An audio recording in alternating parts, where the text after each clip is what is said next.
Assalamualaikum warahmatullahi wabarakatuh. Perkenalkan, nama saya Sofi Fitri Rahayu, NIM 205110511 dari kelas AUD 2, Program Studi Pendidikan Islam Anak Usia Dini, Fakultas Tarbiyah dan Ilmu Keguruan. Baik, di sini saya akan mempresentasikan hasil karya tulis ilmiah saya dengan judul Metode dalam Membentuk Anak Berkarakter Sejak Usia Dini di PAUD Quran Ibnu Katsir Jember. Baik, latar belakang dari karya saya yaitu dalam dunia pendidikan, metode pembelajaran ini sangat diperlukan karena sebagai salah satu upaya untuk menyajikan bahan yang diajarkan kepada para siswa, kepada para murid untuk mencapai tujuan yang telah ditentukan. Dalam membentuk anak berkarakter, tidak hanya dapat dilakukan melalui kata-kata saja atau melalui perintah saja, melainkan membentuk karakter pada anak usia dini itu juga memerlukan metode pembelajaran yang harus diketahui oleh para orang tua, khususnya juga para guru prasekolah. Seperti yang dicontohkan oleh ahli psikologi dan ahli pendidikan bahwa anak akan berperilaku seperti orang tuanya berperilaku. Oleh karena itu, seorang pendidik dan orang tua harus bisa memberikan anaknya itu contoh yang baik, teladan yang baik, agar anak tersebut dapat meniru perilaku yang telah dilakukan oleh pendidik atau orang tuanya tersebut. Oleh karena itu, guru juga perlu mempersiapkan suatu metode pembelajaran yang tepat dan sesuai dengan dunia anak-anak, sehingga bisa diharapkan tumbuhnya sikap dan kebiasaan untuk berperilaku positif yang dapat mendukung perkembangan berbagai potensi yang dimiliki oleh seorang anak usia dini.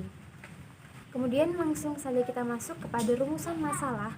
Yang pertama, di sini kita akan membahas bagaimana pemahaman dan penguasaan metode pembelajaran anak yang diperlakukan oleh guru prasekolah. Yang kedua, bagaimana metode pembelajaran yang baik dan yang paling umum untuk dapat membentuk anak berkarakter sejak usia dini. Yang ketiga, mengapa perlu adanya metode pembelajaran untuk membentuk anak berkarakter sejak usia dini. Kemudian tujuan dari materi yang saya sampaikan ini, yang pertama, untuk dapat memahami metode pembelajaran anak usia dini yang dilakukan oleh guru prasekolah. Yang kedua, untuk dapat memahami metode pembelajaran yang baik dan yang paling umum untuk membentuk anak berkarakter sejak usia dini.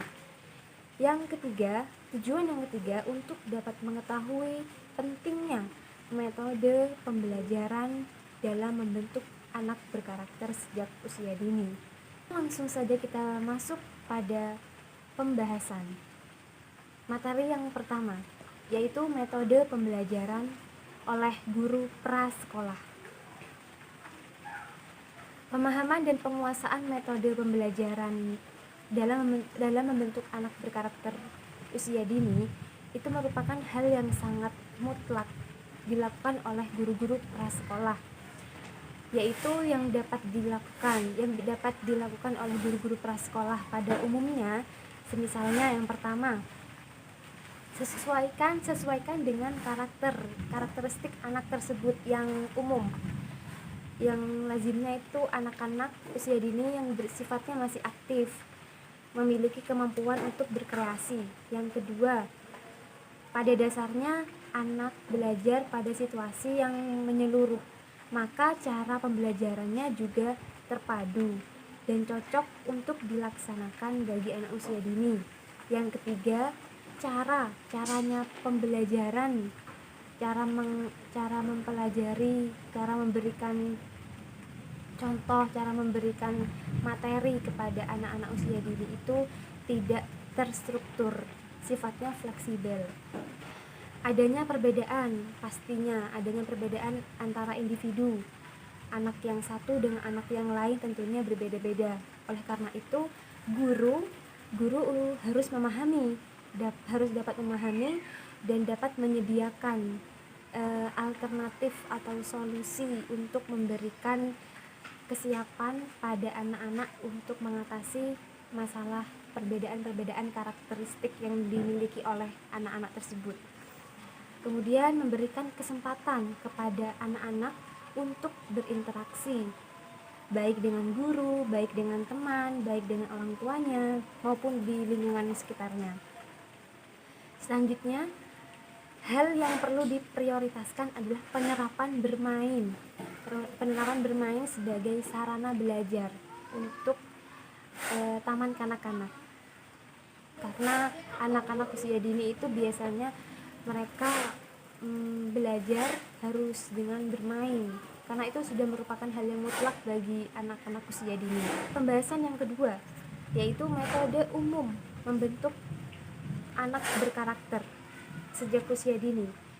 Ada beberapa macam metode-metodenya, yaitu mari kita bahas. Yang pertama, metode hiwar, yaitu percakapan. Dalam metode ini ada pendidikan karakter akan sangat berdampak pada pendengar atau pembaca yang mengikuti topik percakapan tersebut dengan seksama. Kemudian dalam metode hiwar ini, dalam metode percakapan akan langsung terlibat dalam hal pembicaraan secara adanya timbal balik sehingga tidak akan terasa membosankan. Jadi adanya timbal balik percakapan antara guru dengan murid, antara murid dengan temannya. Tuh. Kemudian yang kedua, metode pembiasaan. Metode pembiasaan ini merupakan suatu cara, metode pembelajaran yang sengaja dilakukan secara berulang-ulang, tidak hanya sekali, pembiasaan. Karena anak-anak usia dini itu harus bisa mencerna, karena mereka sudah terbiasa dengan kebiasaan tersebut, mereka akan selalu mengingat apa yang telah mereka kerjakan, apa yang telah mereka lakukan. Jadi metode pembiasaan ini sangat penting bagi mereka. Dan yang ketiga, adanya metode keteladanan. Hal ini dikarenakan secara psikologis siswa memang sangat senang meniru. Jadi sangat senang meniru-niru temannya. Jadi tidak hanya segala sesuatu yang baik, namun terkadang juga hal-hal yang buruk juga mereka senang meniru. Sedangkan guru atau pendidik merupakan orang yang dijadikan panutan bagi siswa dan anak-anak usia dini. Guru itu merupakan sebagai panutan mereka. Jadi setiap anak awalnya akan mengagumi kedua orang tuanya. Jadi semua tingkah laku orang tua akan diikuti, akan dicontoh oleh anak usia dini tersebut. Kemudian metode keempat yaitu metode bermain. Metode ini merupakan pembelajaran anak usia dini yang menerapkan permainan tertentu sebagai wahana pembelajaran bagi anak usia dini. Jadi setiap anak kecil pastinya sangat menyukai sebuah permainan. Jadi dari sana kita dapat memanfaatkan permainan tersebut, bagaimana caranya permainan tersebut dapat memiliki fungsi, memiliki manfaat, memiliki faedah dalam permainan tersebut. Jadi tidak asal bermain saja, tapi di sana juga mengandung nilai-nilai pendidikan. Kelima, ada metode demonstrasi. Metode ini adalah suatu strategi pengembangan dengan cara memberikan pengalaman belajar melalui perbuatan melihat dan mendengarkan. diikuti dengan meniru pekerjaan yang didemonstrasikan. Tujuannya apa? Tujuannya adalah peniruan terhadap model-model yang dapat dilakukan dan memberikan pengalaman belajar melalui penglihatan dan pendengaran tersebut. Kemudian selanjutnya metode pelatihan. Pelatihan ini merupakan mempraktikkan teorinya. Jadi dari teori dipraktikkan, jadi pelatihan. Banyak hal-hal yang akan dilatih untuk dapat menghasilkan seberapa karakter yang tangguh yang dimiliki anak usia dini ini, seberapa kuat mereka, seberapa bisa mereka, seberapa mampukah mereka. Itu metode pelatihan. Kemudian metode motivasi. Pendidik hendaknya memotivasi ya, sebagai guru pendidik, sebagai contoh bagi anak-anak usia dini, harusnya memiliki motivasi anak-anak, memotivasi anak-anak setiap harinya agar selalu memiliki potensi yang dimilikinya itu berkembang. Jadi setiap anak pasti memiliki potensi yang berbeda-beda. Di sana guru sebagai pendidik harus dapat memberikan motivasi terhadap semua karakter anak yang berbeda-beda itu. Bagaimana caranya pendidik itu dapat memberikan semangat, memberikan motivasi, memberikan pujian terhadap anak tersebut supaya mereka itu mengembangkan potensi yang mereka miliki. Itu. Baik, untuk metode selanjutnya yaitu metode pengawasan.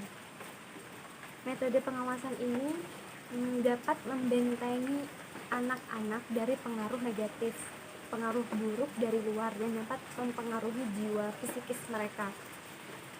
Jadi sebagai seorang pendidik kita harus dapat melakukan metode pengawasan yang begitu sangat harus diperhatikan betul-betul terhadap anak usia dini. Kemudian untuk selanjutnya yaitu manfaat metode pembelajaran membentuk anak berkarakter. Yang pertama, untuk membangun masyarakat atau bangsa yang cara hidupnya multikultural. Yang kedua, untuk membangun sikap pada setiap warga negaranya yang memiliki sikap kreatif, mampu hidup berdampingan dengan bangsa yang lain, cinta damai, dan sebagainya. Yang ketiga, dapat membangun masyarakat atau bangsa yang cerdas, mampu untuk berkontribusi dalam mengembangkan kehidupan manusia dan memiliki perilaku sikap yang baik, berbudaya, luhur, dan lain sebagainya. Jadi kesimpulannya apa? Kesimpulan yang dapat kita ambil dari materi yang saya jelaskan ini yaitu pendidikan karakter anak usia dini merupakan pendidikan yang menanamkan dan mengembangkan nilai-nilai karakter pada peserta didik sehingga mereka dapat memiliki karakter luhur untuk dipraktekkan dalam kehidupan sehari-hari, dalam lingkungan keluarga, masyarakat, dan warga negara Indonesia. Untuk sarannya yaitu diperlukan suatu penilaian pendidikan karakter untuk mengetahui keberhasilan pendidikan karakter kepada anak usia dini. Oleh sebab itu, merupakan kewajiban bagi para pendidik untuk dapat memiliki karakter dalam menjalankan tugasnya, serta dapat berinteraksi dengan peserta didik, dengan rekan sejawat, orang tua, serta lingkungan masyarakat sekitar yang dapat mendukung dalam proses belajar untuk membentuk karakter anak usia dini. Cukup sekian presentasi yang dapat saya sampaikan. Saya ucapkan mohon maaf apabila ada salah kata dan kurang lebihnya saya mohon maaf. Saya ucapkan terima kasih. Wassalamualaikum warahmatullahi wabarakatuh.